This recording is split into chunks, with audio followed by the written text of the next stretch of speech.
Bonjour à toutes et à tous et bienvenue sur ma chaîne Oneness Intuition. Donc on se retrouve aujourd'hui pour le tirage général des Scorpions pour le mois de novembre 2025. Un mois qui, comme vous, parle de profondeur, de vérité et de renaissance. D'ailleurs, je souhaite un joyeux anniversaire à tous les Scorpions nés en novembre. À présent, je vous invite à prendre un instant pour vous poser, pour respirer et puis pour vous laisser simplement porter par le message qui arrive. Prenez ce moment vraiment comme une petite parenthèse, rien qu'à vous, hein.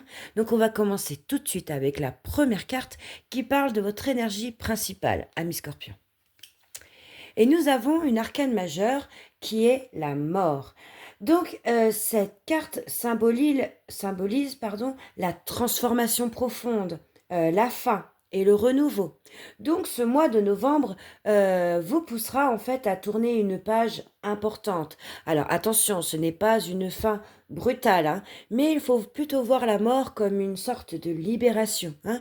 Là, on sent avec cette mort en énergie principale qu'il y a quelque chose en vous qui évolue, qui se détache pour laisser finalement place à autre chose, qui sera d'ailleurs plus juste et plus vrai pour vous. C'est une carte forte, hein, la mort. Elle est d'ailleurs fidèle à votre signe. Elle parle en fait de mue, de passage ou et de renaissance. Qu'est-ce qui va vous bloquer en ce mois de novembre? Et nous avons la 4 de bâton. Donc cette carte parle de stabilité, de cadre, parfois même aussi de confort. Mais ici, elle est placée en blocage. Donc ce cadre vous dit qu'à vouloir trop préserver ce que vous connaissez, vous risquez de freiner votre évolution. Vous pouvez avoir envie que tout reste comme avant, hein, ou alors peut-être avez-vous peur de bousculer un équilibre que vous sentez fragile. Et pourtant, le changement annoncé par la mort est bénéfique. En fait, l'ancien ne s'effondre pas, hein, contre vous. Non, non, non, il s'efface finalement pour vous libérer. Qu'est-ce que nous avons pour votre carte du passé? Et nous avons une très belle carte qui est d'ailleurs aussi une arcane majeure, qui est l'étoile. Je la trouve magnifique cette carte. Donc cette carte, elle représente l'espoir, d'avoir retrouvé une certaine confiance. Elle annonce aussi une période où vous avez commencé à croire en vous, ou alors en un rêve. Elle montre en fait que vous sortez d'une phase plus douce et que vous entrez maintenant dans un moment plus actif, plus décisif. Gardez cette lumière de l'étoile, hein, un peu comme une boussole intérieure, parce que c'est elle qui va vous aider à garder foi dans ce qui arrivera par la suite. Très belle carte. Bon, ensuite, pour votre futur proche, qu'est-ce que nous avons? Et nous avons le valet de bâton. Donc, ce valet ici amène un nouveau souffle dans votre futur proche, hein. Ça peut être une idée, ça peut être un projet, c'est une énergie de départ. Cette carte-là, c'est la curiosité, c'est l'enthousiasme, c'est l'envie d'explorer autre chose et aussi autrement.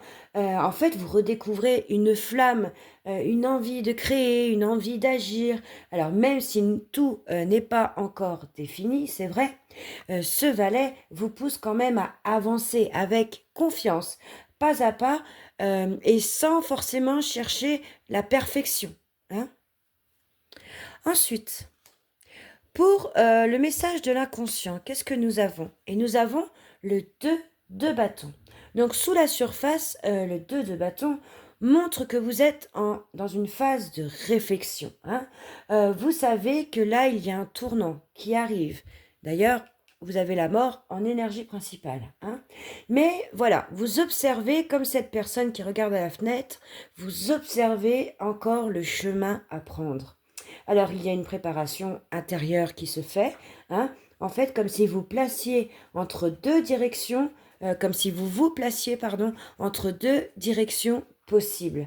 Vous sentez là qu'il y a un futur qui vous appelle, hein, mais voilà, vous voulez être sûr de bien poser les bases avant de vous y engager. Le 2 de bâton, en fait, c'est un moment d'ajustement lucide et sage. Quel est le conseil de votre tarot. Et nous avons la papesse, qui est encore une arcane majeure. Donc nous en sommes à 3, hein, la mort, l'étoile et la papesse. Donc la papesse, ici placée en conseil, vous invite à la patience et à la discrétion. Alors, elle ne vous demande pas de vous taire, mais elle vous demande plutôt d'observer avant de parler. Elle vous conseille en fait de ne pas tout révéler, de ne pas vous précipiter. Écoutez, apprenez, observez. Voilà, cette carte vous dit que la connaissance est déjà en vous, hein, et qu'il suffit en fait que vous soyez plus à votre écoute. C'est une belle leçon, hein, pour le mois de novembre, car la puissance tranquille est parfois plus forte que l'action immédiate. Quel est votre présent, ami Scorpion? Et nous avons les amoureux qui est encore une arcane majeure. Ok, donc c'est quand même, il y a quand même beaucoup d'arcanes majeures dans votre jeu, hein. Donc là, ça va vraiment être un mois qui va être d'une grande importance pour vous, les Scorpions. Vous allez vraiment passer une étape importante dans votre vie, hein. Donc les amoureux, comme ça, pour le présent, et d'ailleurs en plein cœur du tirage, symbolisent un choix, hein, mais aussi un recentrage sur ce qui vous correspond vraiment. Alors vous pourriez être face à une décision vraiment importante, hein, ou vous pourriez simplement aussi vous poser la question de qu'est-ce qui vous rend vraiment heureux, hein. C'est une carte d'équilibre intérieur qui vous invite en fait à choisir avec votre cœur et non pas avec la peur, hein, qui pourrait vous paralyser face à cette mort que vous avez en énergie principale. Ensuite, qu'est-ce qui vous entoure? Donc ça peut être une personne, mais ça peut être une énergie. Et nous avons le 4 de denier. Alors autour de vous, ce 4 évoque des personnes ou des situations un peu rigides, hein, si je puis dire. C'est vraiment des gens qui tiennent à leurs habitudes, ou alors qui n'aiment pas trop, vous voyez, les changements, les imprévus, voilà, tout ce qui n'est pas préparé à l'avance. Alors peut-être sentez-vous une certaine résistance, hein, dans votre entourage, comme si en fait votre évolution dérangeait, ou alors inquiétait vos proches. Mais alors ne vous laissez pas freiner, hein. Ce que vous faites maintenant, vous le faites pour vous, hein, pas pour rassurer les autres qui vous entourent. Quels sont vos espoirs et vos craintes? Et nous avons le cavalier de bâton. Alors ce cavalier, lui, il nous parle de passion, d'élan, de mouvement. En fait, vous avez envie d'aller vite, très vite, de vous lancer, de foncer, mais vous craignez aussi de vous emballer ou de perdre le contrôle. Et cette carte vous encourage à garder votre calme. Et en fait, il vous dit d'utiliser ce feu-là du cavalier de bâton avec intelligence. Agissez, avancez, oui, mais sans vous brûler non plus. La papesse qui est ici et les amoureux, ces deux arcanes majeures-là, vous aideront à vraiment doser votre énergie.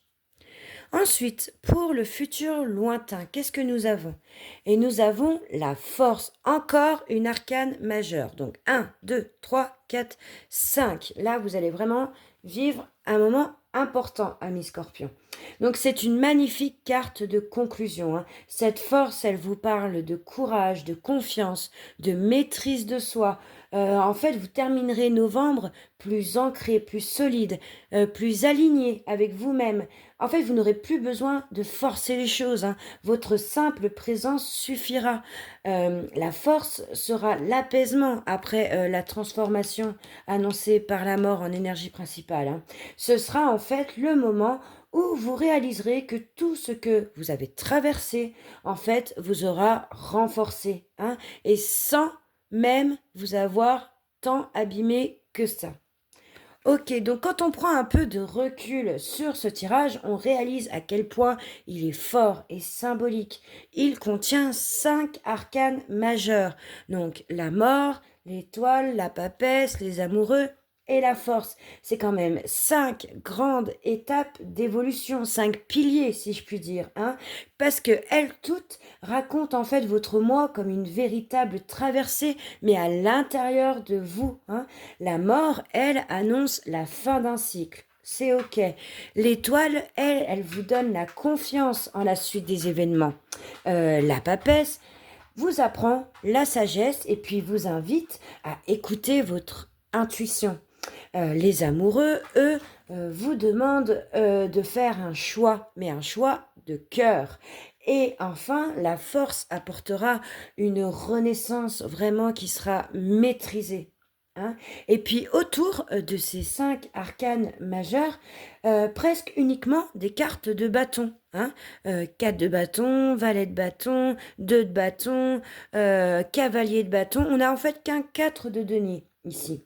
Il n'y a vraiment aucune coupe ni aucune épée. Donc cela veut dire qu'en fait, que novembre ne sera ni émotionnel, représenté par les coupes, ni mental, représenté par les épées. Non, non, non. Il sera instinctif, concret, tourné vers l'action et la reconstruction. Hein. Le scorpion en novembre avancera avec le feu du cœur et la sagesse de l'expérience. Cher Scorpion, novembre 2025 sera un mois de passage et de puissance. Vous ne perdrez rien, vous vous allégerez, vous ne fuirez pas le changement, vous l'accueillerez et puis à la fin, vous vous en sortirez plus fort, plus stable, plus lucide. Et puis souvenez-vous que ce qui se termine vous libérera et que ce qui commencera vous révélera. Hein. Voilà mes amis Scorpions, écoutez, je pense que j'ai tout dit. Hein. Donc si ce message vous a parlé, eh bien je vous invite à me laisser un petit mot en commentaire, à liker ou à vous abonner. Je voulais aussi vous informer que les tirages sentimentaux pour les 12 signes sont déjà en ligne pour cet automne 2025. Je vous souhaite un mois de clarté, de courage et de confiance en vous, et puis que la lumière vous accompagne sur votre chemin, amis Scorpions.